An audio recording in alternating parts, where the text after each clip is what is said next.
Imagine opening your eyes nearly 2,000 years ago.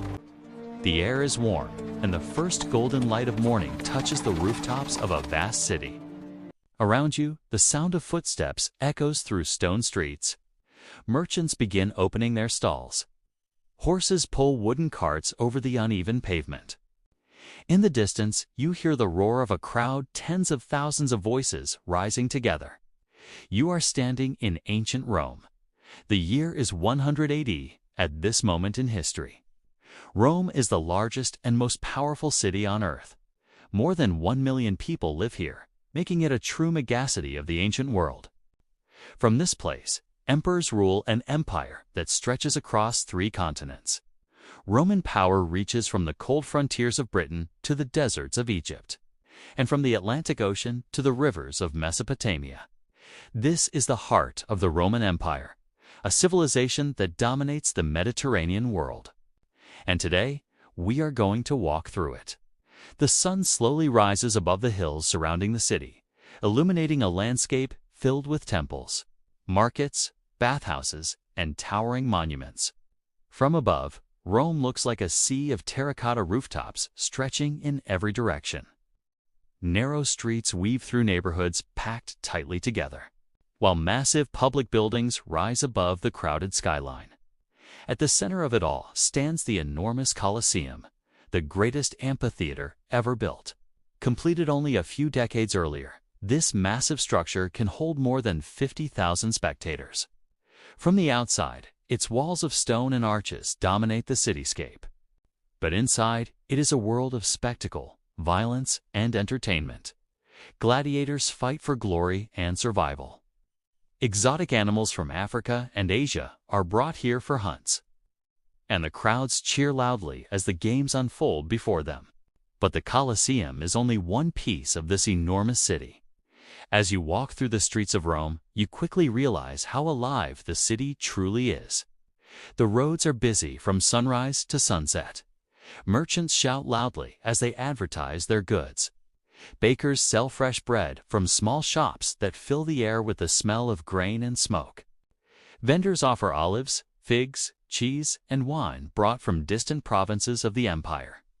Traders from across the Mediterranean speak in different languages, creating a constant murmur of voices that fills the streets.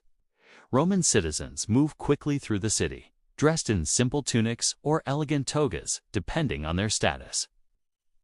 Slaves carry heavy goods through crowded alleys. Soldiers patrol the streets, their armor glinting in the sunlight. Despite the chaos, there is an order to everything. Roman roads are carefully paved with stone, and water flows into the city through a remarkable system of aqueducts. These towering structures carry fresh water from distant mountains directly into the heart of Rome. Public fountains appear throughout the city, providing water to thousands of residents every day. Eventually, the streets begin to open into a vast public space. You have arrived at the Roman Forum, the political and economic center of the Roman world. This is where the most important decisions of the empire are made. Massive temples and government buildings surround the square. Senators dressed in white robes gather to debate new laws. Orators stand before crowds, delivering powerful speeches that echo through the marble columns. For centuries, this place has been the beating heart of Roman public life. Everywhere you look, something important is happening. Courts settle legal disputes. Politicians argue over policy. Citizens gather to hear the latest news from distant provinces. Messengers arrive from across the empire carrying reports from generals and governors. Rome is not just a city. 'Tis the command center of a vast imperial system. From here, the emperor controls territories containing tens of millions of people. Yet life in Rome is not only about politics and power. For many citizens, daily life revolves around social spaces where people gather to relax and meet friends. One of the most popular places in the city is the enormous public bath complex known as the Baths of Trajan. These baths are far more than simple places to wash. They are massive social centers filled with gardens, exercise areas, libraries, and heated pools. Every afternoon, thousands of Romans come here to bathe, talk, and conduct business. Inside the baths, conversations fill the air. Politicians discuss alliances. Merchants negotiate deals. Friends share news and gossip. The baths are one of the few places where citizens from different social classes mix together. Roman engineers created an advanced heating system called a hypocaust, warming bathhouse floors and walls. Steam rises from hot pools, creating a relaxing, almost luxurious atmosphere within the bathhouses. But beyond grand public buildings and magnificent temples, another side of Rome exists. Much of the city's population lives in crowded apartment buildings known as insulae. These structures rise several stories high, packed closely together in narrow neighborhoods. Life here can be difficult. Families live in small rooms with little privacy. Fires are a constant danger, especially in upper floors where cheap materials are used.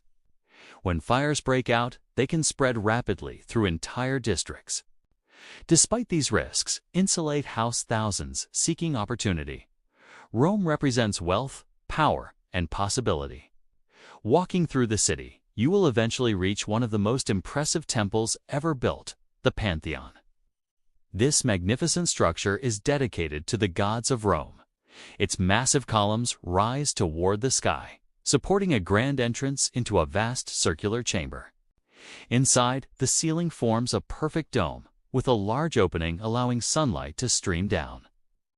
Romans believe their success depends on maintaining the favor of their many gods. Priests perform rituals and sacrifices, burning incense and offering prayers to powerful deities. Religion, politics, and daily life are deeply connected in Roman society. As the day continues, the city grows even louder. By midday, the markets are at their busiest. Crowds gather, and the noise of trade fills the air. Ships arrive along the river, carrying grain from Egypt, wine from Greece, and luxury goods. Rome depends on these supplies to feed its enormous population. Thousands of tons of grain are distributed every month, ensuring stability and loyalty to the emperor. Meanwhile, construction projects continue throughout the city. Workers carve stone, raise columns. New monuments are designed to glorify Roman power. Every emperor wants to leave a mark. Temples, arches, statues, and public buildings are constantly being built or improved. The result is a city that never stops evolving. As evening approaches, the golden light of the setting sun reflects off marble temples and stone streets. Shadows stretch across the rooftops, and the noise of the market slowly begins to fade. But the city does not fall silent. Taverns begin to fill with people, sharing food, wine, and stories. Musicians play instruments while travelers recount tales from distant provinces. Lamps and torches illuminate the streets, creating a warm glow across the ancient city. Rome is alive at every hour. It is a place of incredible wealth and opportunity, but also a city of danger, overcrowding, and constant activity. In 100 AD, few could imagine this powerful empire would one day decline. For now, Rome stands at the absolute height of its power. Its armies dominate the known world. Its cities stretch across continents. Its laws, architecture, and culture influence millions of people. And at the center of it all stands this extraordinary city, ancient Rome, a place where history, power, and everyday life come together to create one of the greatest civilizations the world has ever seen.